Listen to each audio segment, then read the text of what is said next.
interessante que fala desta era. Eu quero ler ela para nós entrarmos na nossa reta final aqui.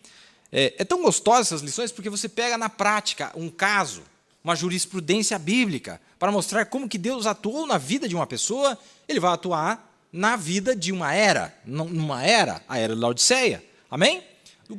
A maneira que Deus julga você, ele julga uma família, ele julga um país, ele julga o mundo. É a mesma lei, é o mesmo procedimento, não é?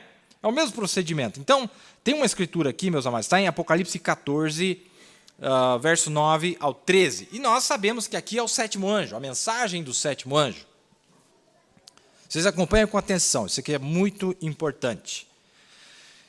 E o seguiu o terceiro anjo, dizendo com grande voz: se alguém adorar a besta e a sua imagem e receber o sinal na testa ou na mão, também o tal beberá do vinho da ira de Deus, que se deitou não misturado, no cálice da sua ira, e será atormentado com fogo e enxofre diante dos santos anjos e diante do Cordeiro. Está vendo o que está dizendo aqui? Ele está dando uma advertência.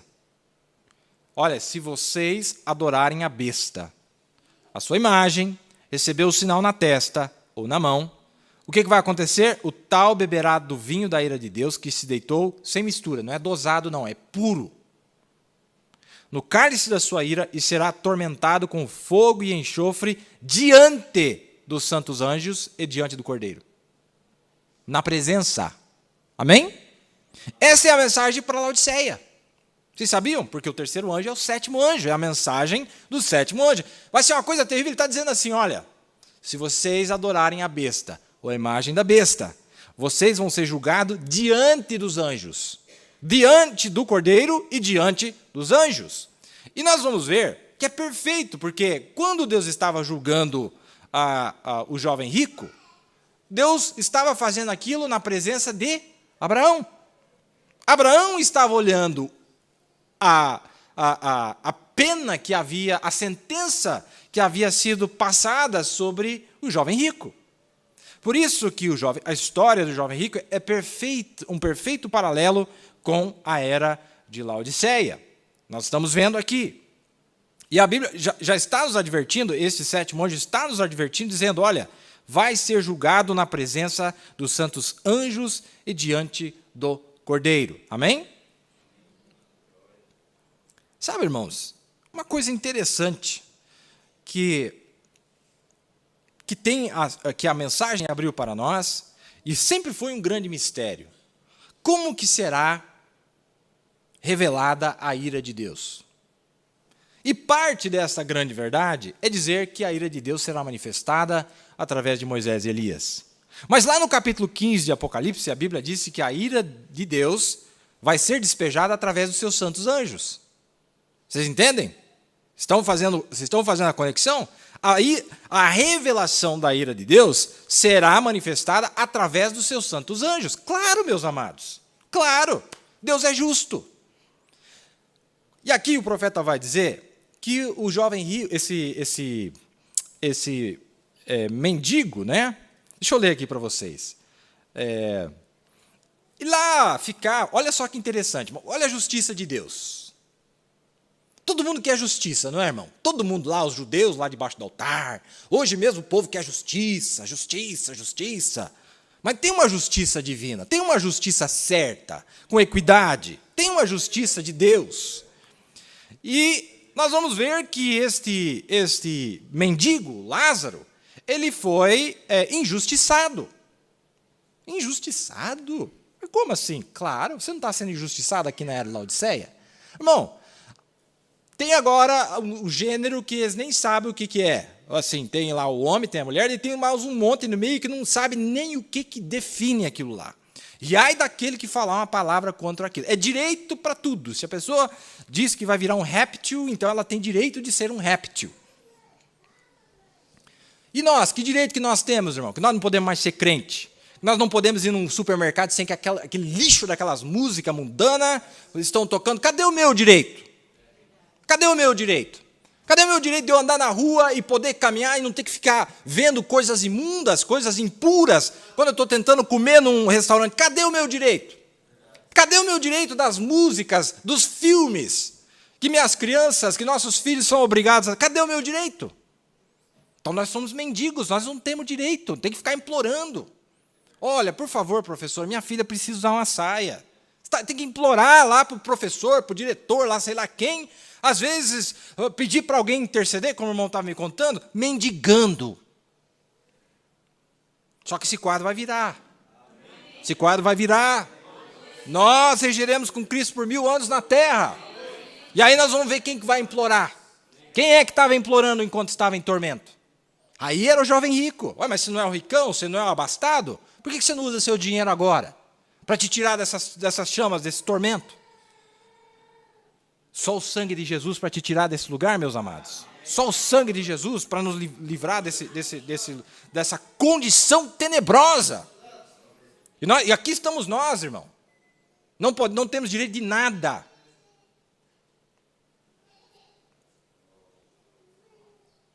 E lá tinha um homem no portão pelo nome de Lázaro, implorando por comida, e em vão. Ele comia das migalhas que eram varridas nem para o mendigo, mas que eles varriam para os cães. Ele estava cheio de feridas, mas o homem tinha estado tão polido na sociedade que ele perdeu os sentimentos. Ele se tornou sem sentimentos, porque ele tinha rejeitado aquela oferta de Cristo. E talvez, num anoitecer, esta vez, fazendo seus brindes com seus vinhos finíssimos, e suas mulheres, não é? Todas cheias de joias, ao redor dele, coisas assim, com todos os seus desejos do seu coração, e brindando. E lá estava o mendigo no seu portão. E antes que o dia raiasse, na próxima manhã, ele já estava no inferno, gritando para que Lázaro viesse colocar um pouco de água na sua língua. Olha que mudança de cena. Lembra de Laodiceia, irmão? Eu quero que você pense em Laodiceia agora. Aqui nós somos o mendigo, aqui nós somos os sem direitos, os totalmente indesejáveis, não é? É só uma mulher andar de vestido que as pessoas já olham diferente. Não é verdade? Ah, que povo esquisito. Vocês notem, quando ele disse, pai Abraão, você viu como ele se lembrava que Abraão era o pai dos judeus?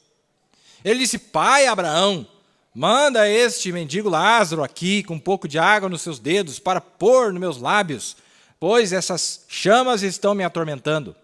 E Abraão disse, eu não posso fazer isso. Em muitas palavras. E além disso, ele disse, você já teve sua oportunidade na vida. Que mensagem dura, irmão. Mas o pai Abraão é tão misericordioso, pai Abraão, isso. Pai Abraão, depois que fechar a porta, irmão, nós vamos ver quem que é pai Abraão. Cristão é cristão, irmão, ele é palavra, ele sabe obedecer a palavra de Deus. Quando que ele teve a oportunidade? Quando Jesus disse, siga-me. Mas ele rejeitou. Ele foi no caminho daqueles que ganham dinheiro. Querem ganhar dinheiro. E está tudo bem, nada errado com ganhar dinheiro. Mas siga Jesus enquanto você está ganhando ele. Que dica! Senhor Jesus. Mas ele se foi para outro caminho com as multidões. E nós descobrimos que ele disse a Abraão, disse assim, e além disso, qual que é a palavra que diz aí na Bíblia em português? Tem um